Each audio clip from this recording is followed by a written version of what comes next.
2025 ජූලි 19 වෙනි දින පැවැත්වීමට නියමිත 2025 දේශීය ආදායම් සේවා විභාගයේ ඉලක්ක කරගෙන අප විසින් ඔබ වෙත ලබා දෙන අනුමාන ප්‍රශ්න පත්‍ර මාලාවේ 6 වෙනි ප්‍රශ්න පත්‍රය අපි අද සාකච්ඡා කරන්නේ. මේ වෙනිට ඔබට සාමාන්‍ය දින ප්‍රශ්න පත්‍ර 3ක්, අවබෝධයක ප්‍රශ්න පත්‍රයක් සහ බුද්ධි පරීක්ෂණයක ප්‍රශ්න පත්‍රයක් අපි සාකච්ඡා කරලා තියෙනවා.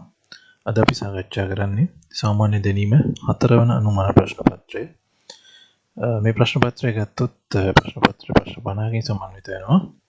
මේ ප්‍රශ්න 50න් පළවෙනි ප්‍රශ්න 30 කෙටි පිළිතුරු වලට උත්තර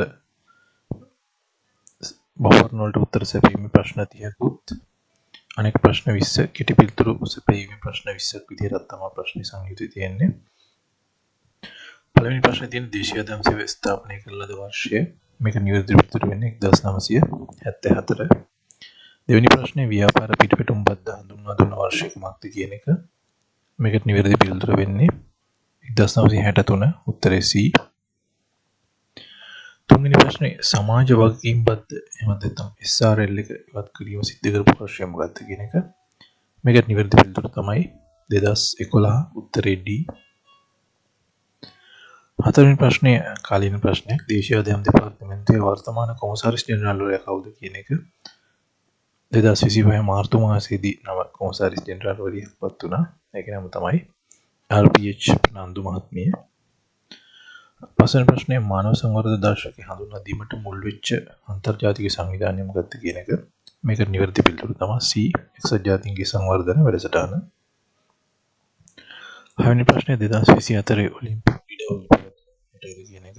නිවැරදි පිළිතුර තමයි D. ප්‍රංශය. හත්වෙනි ප්‍රශ්නේ 2024 ගෝලීය නවත්පාදන දර්ශකය මතින් අපින ග්ලෝබල් ඉනෝවේෂන් ඉන්ඩෙක්ස් කියලා. මේකේ පළවෙනි තැන හිමි කරගත්තට තමයි ස්විට්සර්ලන්තය. උත්තරේ A. අටවෙනි ප්‍රශ්නේ 2024 මහ බැංකුවේ වාර්ෂික ආර්ථික විවරණ වාර්තාව අනුව මෙරටදී උපතේදී අයුරු පක්ෂ කොච්චරද කියන එක. නිවැරදි පිළිතුර වෙන්නේ B. අවුරුදු 75.5. නවවෙනි ප්‍රශ්නේ රැම්සාර් සම්මුතිය මගින් නම් කරපු දකුණු ආසියාතික ප්‍රථම තෙත්බිම් නගරය මොකක්ද කියන එක. මේක නිවැරදි පිළිතුර වෙන්නේ B. කොළඹ ශ්‍රී ලංකාව කියන එක. 10 IMF එකේ සමාජිකත්ව ශ්‍රී ලංකාව ගත්ත අවුරුද්ද අහන්නේ. මේක නිවැරදි පිළිතුර B. 1950 දී. 11 වෙනි ප්‍රශ්නේ ශ්‍රී ලංකාවේ ප්‍රථම ගැසට් පත්‍රය නිකුත් කරපු වර්ෂය මොකක්ද කියලා. මේක නිවැරදි පිළිතුර තමයි 1802. 12 නූතන රුසියානු සාහිත්‍ය පියා විදිහට හඳුන්වන්නේ කවුද කියලා අහන්නේ. මේකේ නිවැරදි පිළිතුර තමයි ඇලෙක්සැන්ඩර් පුෂ්කින්.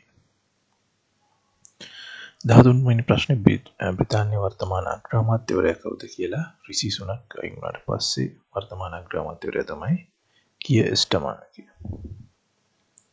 14 ලෝකයේ වැඩිම රටවල් ගණනක් තියෙන මහද්වීපය මොකක්ද කියන එක. මේකේ නිවැරදි පිළිතුර තමයි B. අප්‍රිකානු මහද්වීපය. පැරිස් පාසල් ක්‍රමය ලංකාව තුළ ආරම්භ කරේ කවුද කියලා අහන්නේ. මේකේ නිවැරදි පිළිතුර තමයි ලන්දේසි ජාතිකයන්. උත්තරේ A. 16 2024 වර්ෂයේ සාහිත්‍ය සඳහා නොබෙල් ත්‍යාගය දිනුවේ කවුද කියන එක. මේ දීලා තියෙන හතර දෙනාම සාහිත්‍ය සඳහා සම්මාන දිනපු අය. මේ නිවැරදි පිළිතුර තමයි C. හැන්කක්. 17 වෙනි ප්‍රශ්න ලෝක පරිසර දිනය දෙන්නේ කවද්ද කියන එක. නිවැරදි පිළිතුර වෙන්නේ ජූනි 5. උත්තරේ B. 18 2024 මහ බැංකුවේ වාර්ෂික ආර්ථික විවරණ වාර්තාවට අනුව ශ්‍රම බලකාය ප්‍රතිශතයක් විදිහට සේවා වියුක්ති අනුපාතය කොච්චරද කියලා අහනවා. මේක නිවැරදි පිළිතුර තමයි 4.4. උත්තරේ A.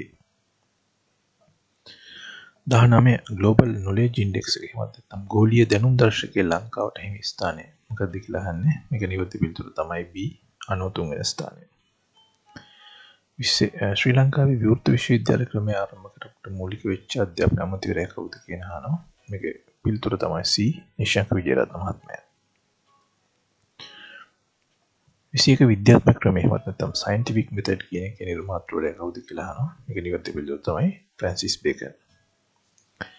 22 ශ්‍රී ලංකාවේ රජය විසින් ජාතියට කළ සේවය සඳහා මෙරට සිවිල් පුරවැසියන්ට දෙන ඉහළම සම්මානය තමයි ශ්‍රී ලංකා අභිමානය කියන්නේ. මේ සම්මානය දීලා තියෙන අවස්ථා ගන්න අහන්නේ. උත්තරේ B. 9. 23 ශ්‍රී ලංකාවේ වැඩිම ජල ධාරිතාවක් තියෙන ගංගාව වෙන්නේ කළුගඟ. උත්තරේ B. 24 මානව සංවර්ධන දශකයේ තියෙන ප්‍රධාන උපසංරචක ගන්න කීයද කියලා අහන උත්තරේ 3යි. A. 25 වෙනි ප්‍රශ්නය ශ්‍රී ලංකා එක්සත් ජාතීන්ගේ සංවිධානයේ ශ්‍රී ලංකාවේ නීති නෝජිත විදිහට පහුගියදා නිලධාරියෙකු පත් කරන ලැබුවා. ඒ කවුද කියලා? උත්තරේ C. ජයන්ත ජයසූරිය මහත්මයා.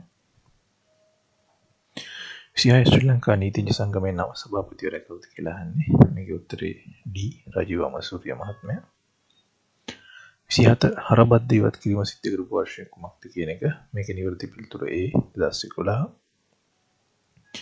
28 බැංකු සහ මූල්‍ය සේවා මත එකතු කළා ගිය මත බද්ධ හඳුන්වා දීපු වර්ෂය කුමක්ද කියන එක. මේකේ නිවැරදි පිළිතුර වෙන්නේ 2003 උත්තරේ B.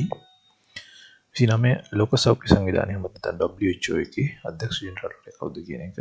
මේ නිවැරදි පිළිතුර තමයි ටෙඩ්‍රොස් ඇඩ්නම් මහත්මයා. 30 වෙනි ප්‍රශ්නේ අන්තර්ජාතික ක්‍රිකට් තරගාදී වේගවත් මධ්‍ය ශතකයේ වාර්තා කිරීමේ සම වාර්තාව හිමි වෙන්නේ කාටද කියලා. නිවැරදි පිළිතුර වෙන්නේ C. AB de Villiers සහ මැතිව් ෆෝඩ්. මැතිව් ෆෝඩ් මේ පසුගිය දවසක තමයි මේ වාර්තාව සම කිරීම සිද්ධ කරේ. එතකොට ප්‍රශ්න අංක 31 ඉඳන් 50 දක්වා ප්‍රශ්න 20ට ඔබට තියෙන්නේ කෙටි පිළිතුරු සපයන්න. එතකොට පළවෙනි ප්‍රශ්නේ තමයි හරිත විප්ලවයේ පුරවගන්නේ කවුද කියලා. නිවැරදි පිළිතුර තමයි නෝමන් බෝලාග්. 32 ජාත්‍යන්තර සහල් පරීක්ෂණ ආයතනය පිළිපදලා තියෙන මොන රටේද කියලා අහනවා. මේක උත්තරේ තමයි පිලිපීනය. 33 චීන විද්‍යාඥයෝ පිරිසක් 2027 වර්ෂයේදී කෘත්‍රිම බුද්ධියෙන් බලගැන්විච්ච ළමෙක් හඳුන්වා දුන්නා. මෙයාගේ නම මොකක්ද කියලා අහන නම තමයි ටොං ටොං. 34 නිදා ශ්‍රී ලංකාවේ පළමු අධ්‍යාපන අමාත්‍යවරයා කවුද? මේකට පිළිතුර තමයි ඒ ඊනුගවෙල මහත්මයා. 35 2024 අවුරුද්දේ චන්ද්‍රිකා තාක්ෂණය මගින් ශ්‍රී ලංකාවේ අන්තර්ජාල සේවා සැපයන්න විදුලි සංදේශ නියාමන කොමිෂන් සභාව යම් සමාගමකට අවසර ලබා දුන්නා. මේ සමාගම මොකක්ද කියලා අහන්නේ. නිවැරදි පිළිතුර තමයි ස්ටාර්ලින්ක්. මේක ඊලොන් මස්ක්ගේ සමාගමක්. 36 වෙනි ප්‍රශ්නේ ලෝකේ ප්‍රථම පරිගණක වෛරසය කුමක්ද කියන එක. මේකට නිවැරදි පිළිතුර වෙන්නේ ක්‍රීපර් වෛරසය තමයි. 38 රළමත ලිසෑම් ක්‍රීඩා සදා සුප්‍රසිද්ධ ලංකාවේ ප්‍රදේශය මොකක්ද කියලා. මේකට ප්‍රසිද්ධ ප්‍රදේශය තමයි ආරුගම්බේ. 38 මෙරට පැමිණි ප්‍රථම පෘතුගීසි ජාතිකයෙකුද කියලා අහන්නේ. එයා තමයි ලොරෙන්සෝ ද අල්මේදා. 39 2024 ජනහනි සංගණනයට අනුව වැඩිම ජනගහනය පදිංචිලා ඉන්න පළාත මොකක්ද කියන එක. මේක නිවැරදි පිළිතුර වෙන්නේ බස්නාහිර පළාත.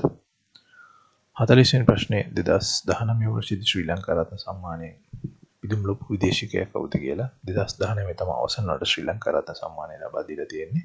මේක ලැබුණේ යශුෂි ආකාශි මහත්මයාට.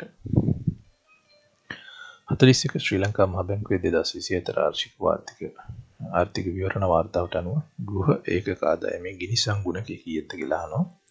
මේකට නිවැරදි පිළිතුර වෙන්නේ 0.46. 42 යුනෙස්කෝ කියන එකේ දිගු නාමය සිංහල භාෂාවෙන් හරි ඉංග්‍රීසි භාෂාවෙන් හරි ලියන්න කියනවා.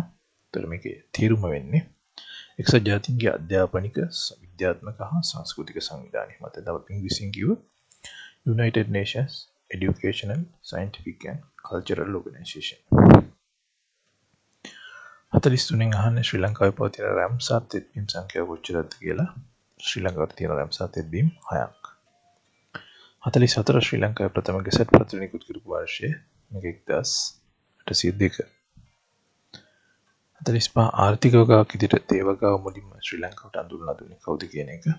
නිවැරදි පිළිතුර තමයි ජේම්ස් ටේලර්. 46 ශ්‍රී ලංකාව තුළ ගුරු දිනය සමරන දිනය කවද්ද කියලා. මේක නිවැරදි පිළිතුර වෙන්නේ ඔක්තෝබර් 6. ඔබ දැනගන්න ඕන ලෝක ගුරු දිනය සමරන දිනය සහ ශ්‍රී ලංකාව තුළ ගුරු දිනය සමරන දිනය අතර දිනයක වෙනසක් තියෙනවා කියන කාරණය. 47 ශ්‍රී ලංකාවේ පළමු බහුකාර්ය සංවර්ධන ව්‍යාපෘති වෙන්නේ ගල්ඔය බහුකාර්ය සංවර්ධන යෝජනා ක්‍රමය. 48 පෘතුගීසින් මෙරට පැමිණි වර්ෂය කුමක්ද කියන එක. පෘතුගීසින් මෙරට ආවේ 1505 දී. 49 රුසියාවේ මුතු වැට ලෙස හඳුන්වන්නේ කුමක්ද කියන එක හඳුන්වන්නේ බයිකල් විල. 50 වෙනි ප්‍රශ්නේ වෙන්නේ එක්සත් ජාතීන්ගේ නිල භාෂාව මත නම් ඔෆිෂියල් ලැන්ග්වේජස් කොච්චරක් තියෙනවද කියන එක. මේක නිවැරදි පිළිතුර වෙන්නේ 6.